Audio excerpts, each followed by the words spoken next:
Berapa banyak dari kita sering ingin merubah orang, merubah pasangan hidup kita, merubah anak kita, merubah orang yang kita layanin. Bahkan kita sebagai hamba Tuhan ingin orang yang kita layani itu berubah seperti yang kita mau, dan kita berusaha keras. Dan itu adalah tidak tepat di hadapan Tuhan. Panggilan kita itu bukan untuk merubah orang lain. Panggilan kita bukan untuk merubah orang lain seperti yang kita mau. Panggilan hidup kita adalah menjadi serupa segambar dengan Tuhan, melakukan kebenaran. Orang lain melihat kita berubah, baru orang itu melihat bagaimana Tuhan bekerja melalui hidup kita. Dan Tuhan urusin hatinya. Tapi banyak orang putus asa ingin melihat pasangannya berubah seperti yang dia inginin. Tidak akan berubah. Semakin engkau berusaha merubah pasanganmu, semakin tidak berubah. Malah yang ada malah kecewa.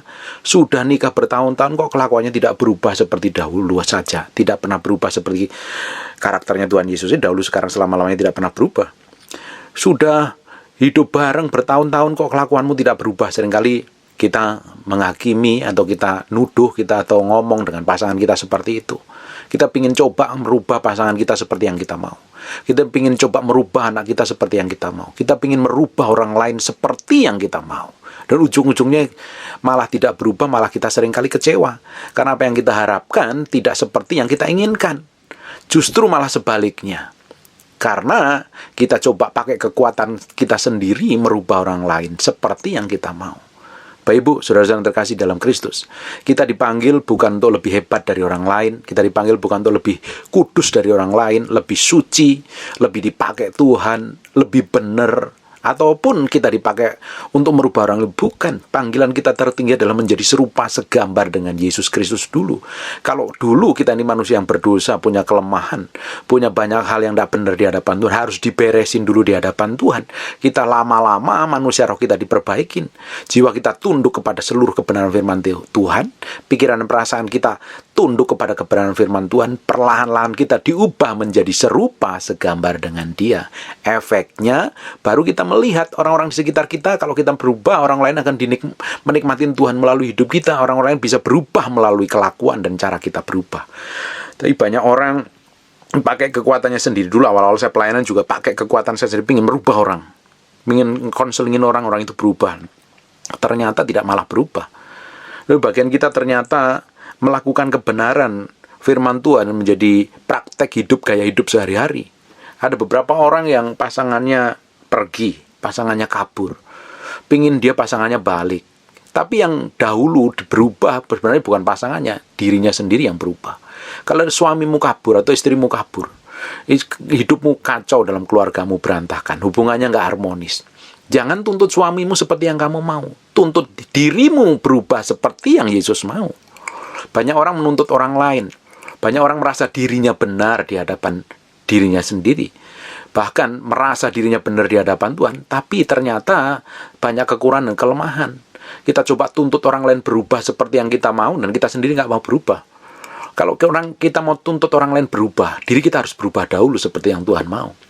Ketika salah satu pasangan hidupmu kabur, nggak balik-balik, pergi sama kuntilanak atau gendruwo atau jin, mungkin karena ada karakter buruk di masa lalu, karaktermu yang buruk di masa lalu, berubah dahulu. Persiapkan menjadi suami, persiapkan menjadi istri yang baik. Ketika pasangan hidupmu balik, engkau siap-siap, sedia. Bukan pingin pasanganmu berubah dan bertobat. Berapa banyak kalau kita dengar firman Tuhan, dan kita ibadah dalam satu ibadah dengan pasangan hidup kita, ketika pendeta itu khotbah, seakan-akan menemplak itu firman untuk pasangan kita. Dan kita senggol pasangan kita, ini dengerin firman, itu firman buat kamu. Salah. Ketika kita dengarkan firman itu buat kita, bukan buat orang lain. Tuhan mau hati kita yang berubah dahulu, bukan orang lain yang mau berubah.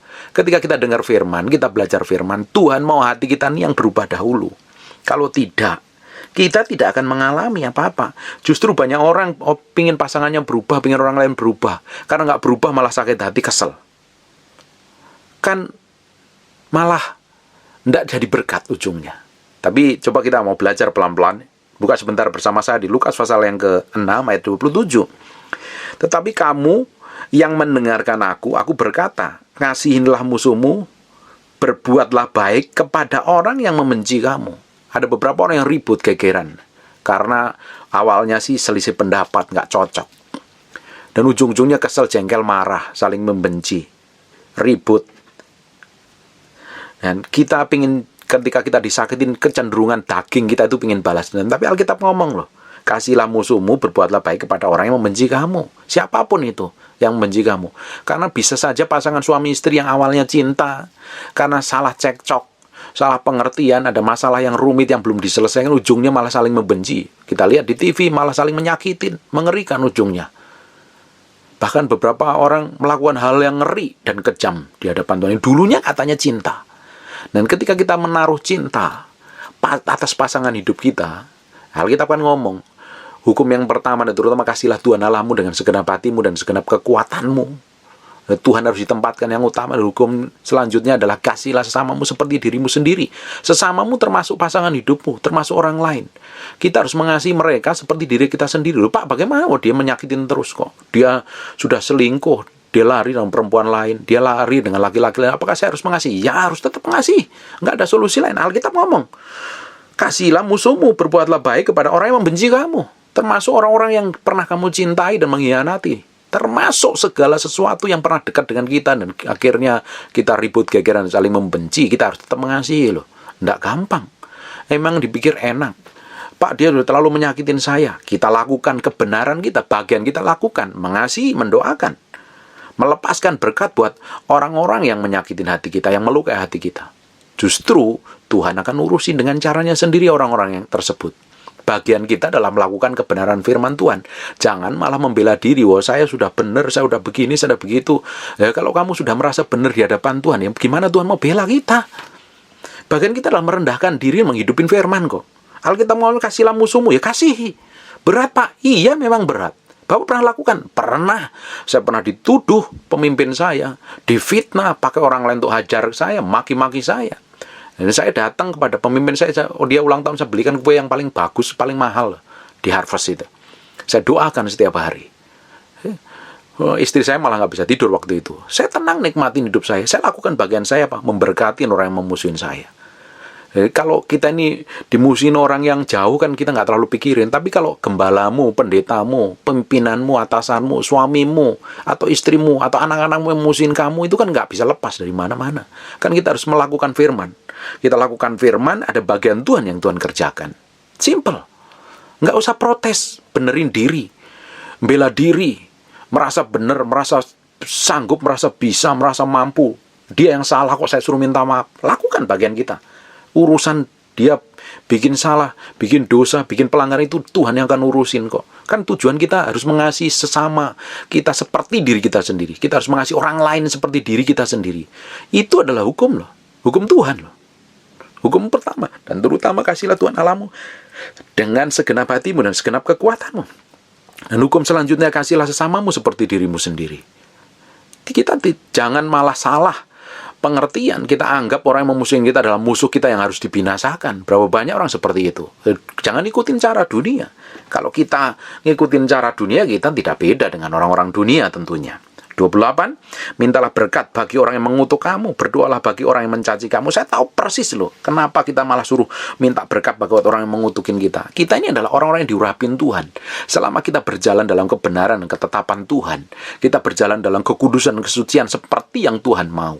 Kutuk, mantra, tenung itu tidak akan mempan kepada kita. Orang boleh mutukin kita, maki kita, santet kita. Saya udah praktekkan ini berkali-kali. Dan saya melihat pemeliharaan Tuhan. Kita justru disuruh memberkati orang yang mengutuk kita loh.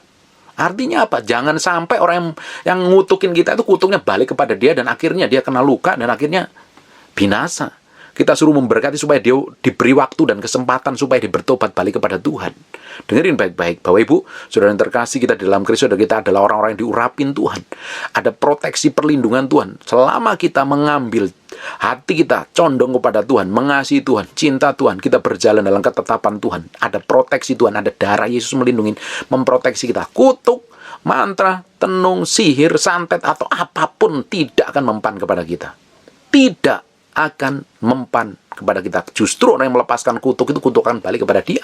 Justru Tuhan menyuruh kita mendoakan supaya dia tidak binasa dengan kutuknya sendiri, supaya diberi kesempatan, supaya dia bertobat balik kepada Tuhan. Itu bagian kita.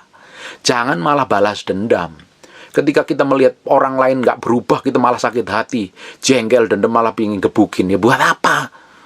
Bagian kita itu melakukan kebenaran firman, bukan ingin merubah orang lain seperti yang kita mau. Oh, banyak orang suami istri ingin merubah pasangan seperti yang dia mau, akhirnya putus asa, sakit hati malahan. Dulu awal pernikahan saya, istri saya bilang, "Git, kamu tuh udah nikah sama saya bertahun-tahun kok kamu nggak berubah."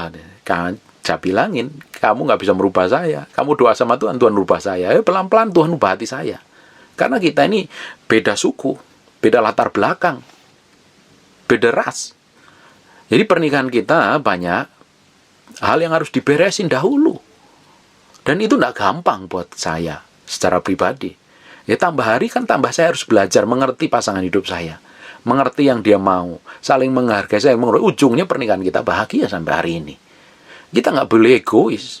Kalau saya pun juga ngelihat banyak hal yang tidak berubah dari istri saya, nggak bisa suruh istri saya berubah. Bagian saya melakukan perubahan sendiri, berjalan seperti yang Tuhan mau. Saya lakukan bagian saya di hadapan Tuhan, dan Tuhan ubah istri saya. Itu Tuhan lakukan apa yang terbaik buat istri saya. Ketika istri saya berubah dan Tuhan urusin hati saya berubah, kita menjadi pasangan yang baik-baik saja sampai hari ini, bahkan jadi berkat bagi banyak orang. Jangan berusaha merubah pasanganmu seperti yang kamu mau. Dengan kekuatanmu sendiri, diomeli, dinasihatin, malah sakit hati, kepahitan, malah marah-marah, ngamuk-ngamuk itu orang.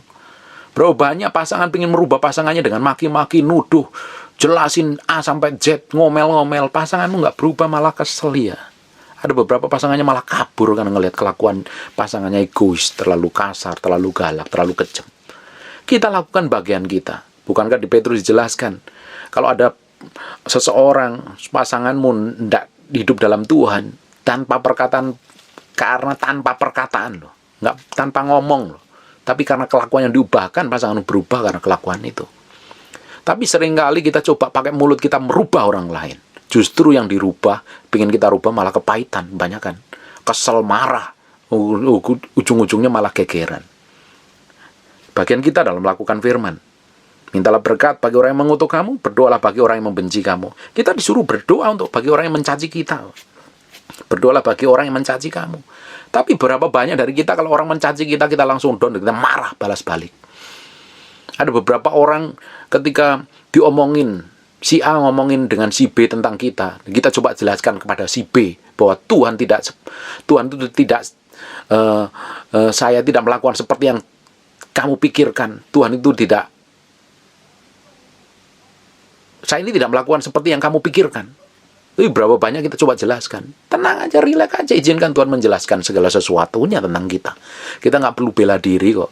Semakin kita bela diri, kedagingan kita muncul. Tuhan nggak akan bekerja. Kan kamu sudah bela dirimu sendiri. Justru ketika ada orang fitnah, Bapak pernah difitnah, sering difitnah, dituduh, iya. Tapi selama saya hidup dalam kebenaran, hidup dalam kekudusan, saya nggak terlalu pusing dengan tuduhan orang, dengan cacian orang, dengan fitnahan orang. Saya jalan terus sama Tuhan. Tuhan bela saya ujungnya kok. Tapi kalau saya ini dituduh, difitnah, dan saya melakukan dosa, ya bertobat. Bagian kita bertobat, balik kepada Tuhan. Lakukan kebenaran di hadapan Tuhan.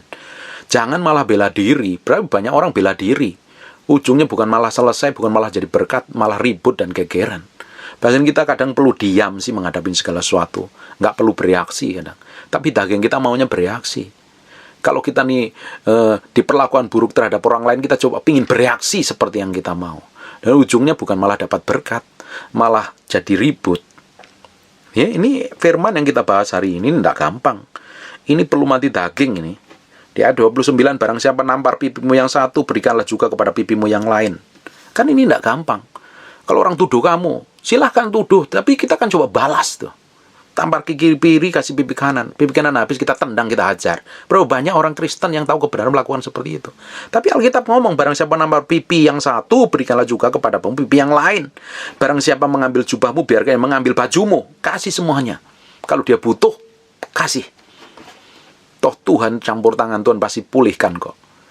Bapak Ibu, kita ini melayani Tuhan. Selama hatimu benar di hadapan Tuhan, Tuhan akan bela kamu dalam kondisi apapun. Kamu teraniaya, kamu tertekan, kamu tuduh, kamu sering digebukin pasanganmu. Kamu berjalan dalam kebenaran Tuhan, Tuhan akan bela kamu. Tuhan itu tidak tidur, Tuhan tidak diam dengan segala sesuatu yang kita perbuat dan lakukan untuk Tuhan. Asal hati kita ini murni, tulus, dan benar di hadapan Tuhan, Tuhan pasti campur tangan loh. Tuhan pasti bela. Tuhan tidak diam dengan segala sesuatu yang kita kerjakan. Kita lakukan bagian kita. Kita lakukan lebih di atas orang lain rata-rata. Barang siapa nampar pipimu yang satu, berikanlah kepada pipimu yang lain. Dan barang siapa mengambil jubahmu, kasih juga bajumu. Kasih. Kalau dia butuh, kasih kok. Tidak usah diminta balik. 30, berilah setiap orang yang meminta kepadamu. Kalau orang minta, kasih. Gak boleh pelit nih. Janganlah meminta kembali kepada orang yang mengambil kepunyaanmu. Kalau ada orang mengambil kepunyaanmu, atau mau niat jahat, mau nipu kamu, biarin, serahin aja ke Tuhan. Ada beberapa kasus memang harus dibawa ke pengadilan. Tapi kita ngeliat dulu beberapa kasus tersebut. Tapi kalau hal yang sepele, yang receh, udah serahin ke Tuhan. Kalau orang mau nipu, berniat jahat, terserah.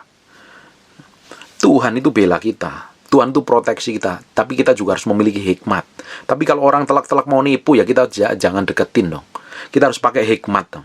Kalau orang-orang mau telak-telak udah tahu jelas-jelas dia mau berbuat jahat, ya kita jauhin, jangan deketin. Tapi kalau orang tanpa sengaja kita tidak ngerti bahwa orang itu mau berbuat jahat, atau mau menipu kita, atau membohongin kita, serahkan saja kepada Tuhan. Tuhan sendiri yang beracara. Berkali-kali Tuhan tuh bela saya dengan caranya yang ajaib. Saya nggak bisa saksikan, terlalu panjang. Tuhan selalu punya cara yang ajaib untuk membela saya. Dan saya persis tahu bahwa Allah ada di pihak saya selama saya hidup benar di hadapan seperti yang Tuhan mau. Sekalipun seringkali kita nih nggak melakukan kebenaran seperti yang Tuhan mau, sering jatuh dalam dunia, selama hati kita nempel kepada Tuhan, pasti lakukan hal yang ajaib buat kita. Tuhan proteksi dan Tuhan jagai. Kalau orang mau minta kepada kita, mau minta segala sesuatu, kasihlah. Nggak usah pelit-pelit jadi orang. Biarlah kepada setiap orang yang meminta kepada kamu, dan janganlah minta kembali kepada orang yang mengambil kepunyaanmu. Belajar murah hati jadi orang, jangan pelit. Belajar menjadi orang yang menjadi berkat buat orang lain. Kalau ada orang butuh, ya diberkati. Kalau orang pingin tanpa sengaja mau nipu, ya udah serahin, doain pada Tuhan. Tuhan balikin kok. Segala sesuatu yang dicuri iblis, Tuhan balikan 10 kali lipat. Nggak usah pusing. Nggak usah pusing dan akhirnya kita marah-marah, kita tuduh, kita pakai pengacara, kita ribut, kira-kiranya rugi siapa? Kadang diizinkan kita itu berserah pada Tuhan. Seakan-akan kita ini kalau ikut Tuhan, seakan-akan menjadi kayak seperti orang bodoh. Sebenarnya bukan orang bodoh. Kita itu menaklukkan diri kita di hadapan pusat kehendak Tuhan. Supaya kehendak Tuhan yang jalan terhadap hidup kita. Kita nggak sembrono, kita nggak sembarangan. Kita melakukan seperti yang Tuhan mau. Daging kita semakin dimatikan. 32, dan jikalau kamu mengasihi orang yang mengasihi kamu, apa jasamu? Kalau kita ini baik sama orang yang baik sama kita tuh nggak ada bedanya, jasanya tuh nggak beda. Tapi kalau kita ini, karena orang-orang berdosa pun mengasihi juga orang-orang yang mengasihi mereka. Kalau kita baik sama orang yang baik, seorang dosa, orang-orang berdosa, orang dunia juga lakukan yang sama. Tapi 33, sebab jikalau kamu berbuat baik kepada orang yang berbuat baik kepada kamu, apakah jasamu? Dan orang-orang pun, orang berdosa pun berbuat demikian. Dan jikalau kamu meminjam sesuatu kepada orang yang kamu berharap akan menerima sesuatu daripadanya, apakah jasamu? Orang berdosa pun meminjam kepada orang-orang berdosa, supaya mereka menerima kembali supaya banyak. Jadi kalau kita ini mengasihi orang yang baik sama kita kan gampang, mudah itu. Menghormati pemimpin yang hidupnya benar mengasihi kita itu gampang.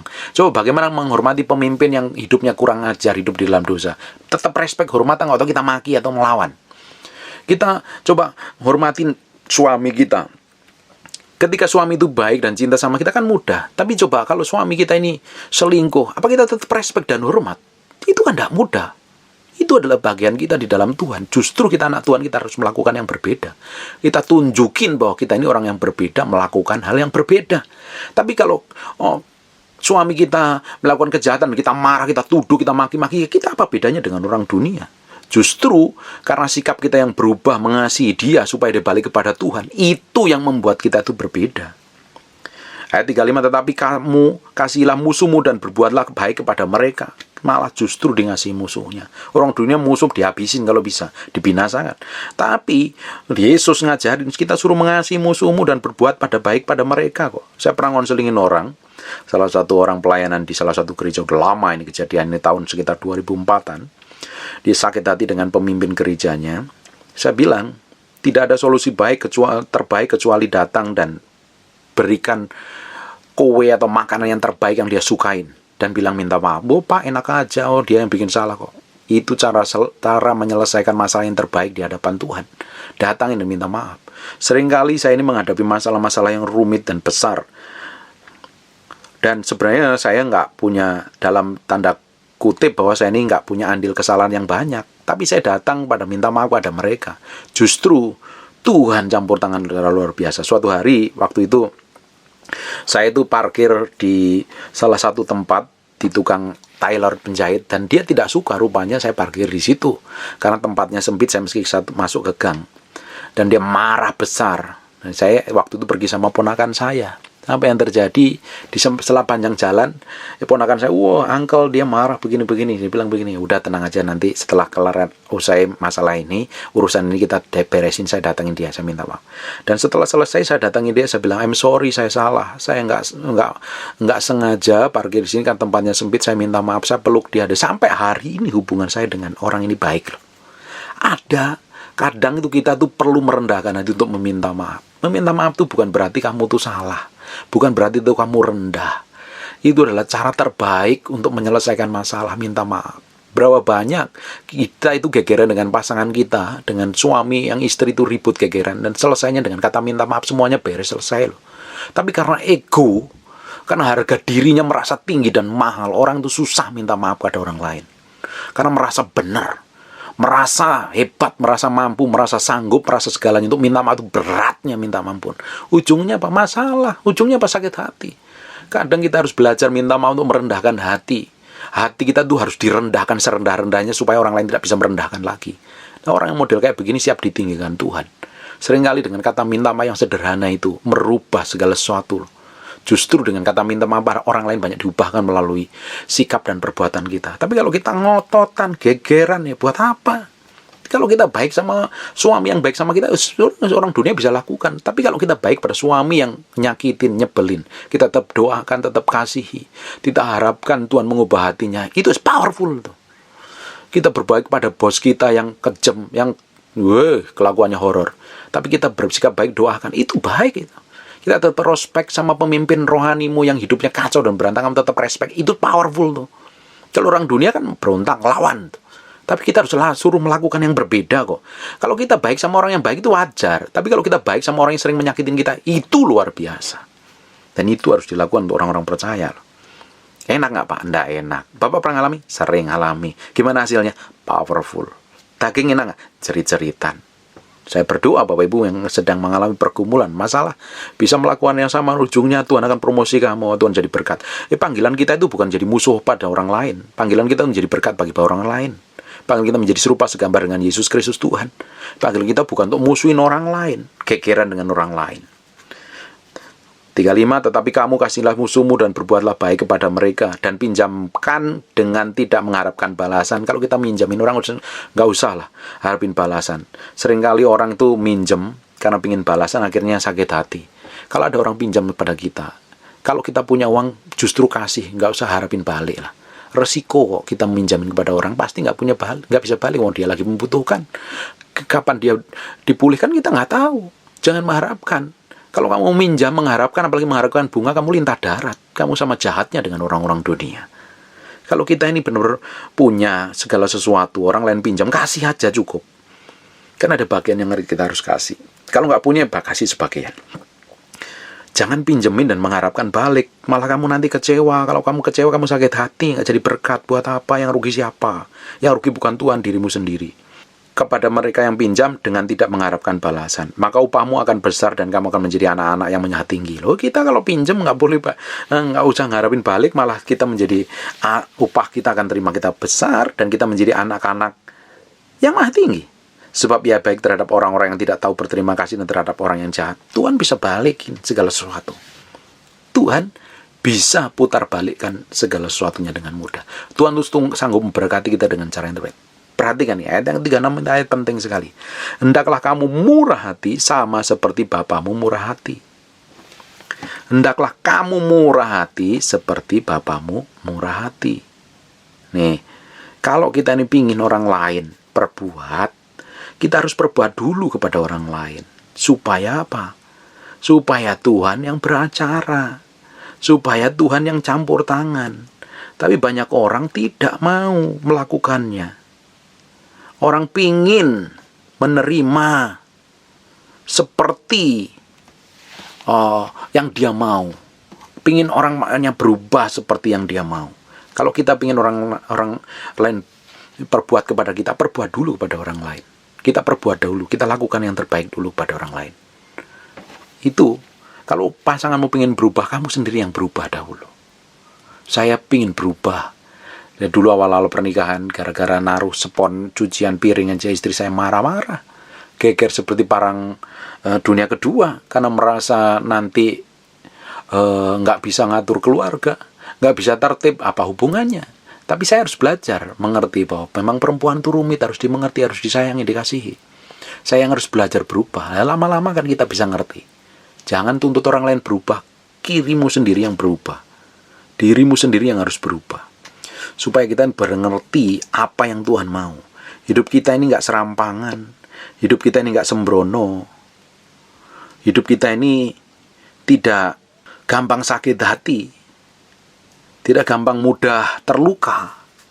Di Matius pasal yang kelima ayat 44, tetapi aku berkata kepadamu, kasihilah musuhmu dan berdoa kepada mereka yang menganiaya kamu.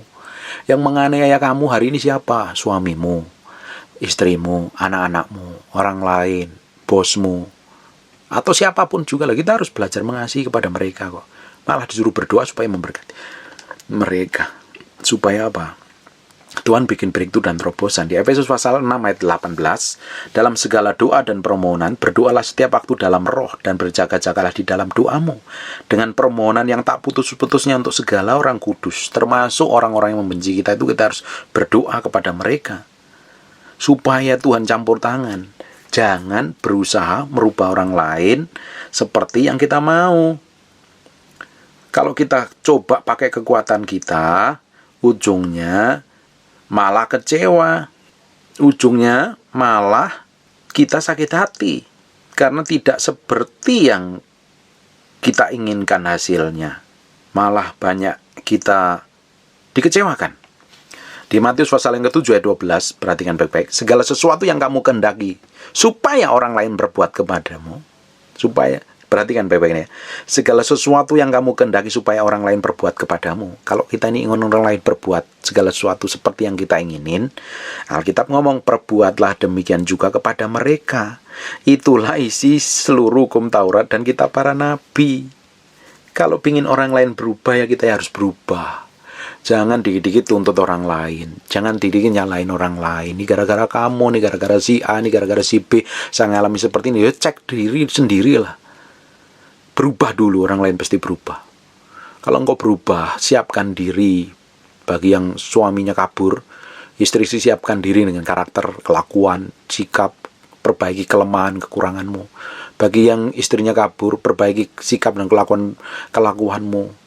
Dan ketika mereka pulang, balik, kamu udah siap menjadi istri yang baik, menjadi suami yang baik. Anak-anak pun demikian. Kemanapun kita berlaku, bersikap, kita harus tunjukkan bahwa kita ini orang-orang yang berbeda karena kita ini mengenal Tuhan. Kita hidup dalam kebenaran. Jangan malah kita melakukan yang seperti orang dunia lakukan. Kita nggak jauh beda. Makanya, orang yang bahagia adalah orang yang mengizinkan Tuhan memproses hatinya, memproses hidupnya. Orang yang bahagia adalah orang yang belajar terus berubah dari dalam hatinya, terus berubah, berjalan seperti yang Tuhan mau. Dan ujungnya, orang-orang di sekitar akan diubah. Tuhan itu pasti ubah. Tapi kalau orang berusaha mengubah orang lain dengan kekuatannya, malah seringkali sakit hati dan jengkel. Simple. Kalau orang lain ingin perbuat kepada kita, segala sesuatu yang orang lain perbuat kepada kita, lakukan dahulu. Simple. Dan ini praktek nih gak gampang loh. Apa yang saya sampaikan ini tidak gampang. Tidak gampang. Diperlukan pikul salib, sangkal diri setiap hari. Berjalan dalam kekudusan, berjalan dalam kesucian. Berjalan seperti yang Tuhan mau. Nah, hidup kita harus didapatin benar. Seperti yang Tuhan mau. Bapak Ibu, saya berdoa. Ini menjadi proses perubahan. Ambil keputusan untuk balik kepada Tuhan. Koreksi hatimu masing-masing. Saya juga sering kali mengkoreksi. Saya sering ngobrol dengan istri saya. Bahagia nggak kamu punya suami kayak saya? Nah, saya pastikan dia bahagia punya suami seperti saya. Dan saya tidak akan bisa khotbah apa yang saya tidak bisa hidupin. Jadi saya pastikan istri saya bahagia, saya sebagai hamba Tuhan, dan dia mendengarkan semua yang saya khotbahkan, saya ajarkan. Kalau tidak, pengajaran saya ini bohong dan palsu. Bagaimana saya bisa bahagia dengan istri saya kalau saya ngomongnya palsu? Saya mesti buat istri saya bahagia. Makanya apa yang saya hidupi, apa saya kerjakan, bisa menjadi contoh bagi keluarga yang lain. Dan saya berdoa Bapak Ibu, belajar terus menjadi serupa segambar dengan Kristus. Ingat, panggilan hidupmu yang tertinggi adalah menjadi serupa segambar dengan Kristus. Hidupin firman, berjalan dalam firman setiap hari. Tujuan akhirnya kita itu bersatu dengan Tuhan. Bersatu dengan Tuhan. Di dunia ini diizinkan terjadi sebagai tes pemurnian, sebagai pengujian, sebagai arena. Terus kita dimurnikan, diubah menjadi serupa segambar dengan Tuhan melalui orang-orang di sekitar kita. Cintai pasanganmu, cintai keluargamu, dan cintai pemimpinmu. Doa buat mereka. Doa buat orang yang menyakitin hatimu mulai hari ini. Lepaskan pengampunan. Dan jangan ngotot pakai kekuatanmu merubah pasanganmu. Diam dalam hadirat Tuhan, doa. Serahkan segala sesuatu yang terbaik. Lakukan yang terbaik. Lakukan yang terbaik seperti yang Tuhan mau. Awalnya memang tidak gampang, tapi ujungnya Tuhan bikin breakthrough dan terobosan. Ujungnya nama Tuhan dipermuliakan melalui hidupmu dan keluargamu. Amin. God bless you.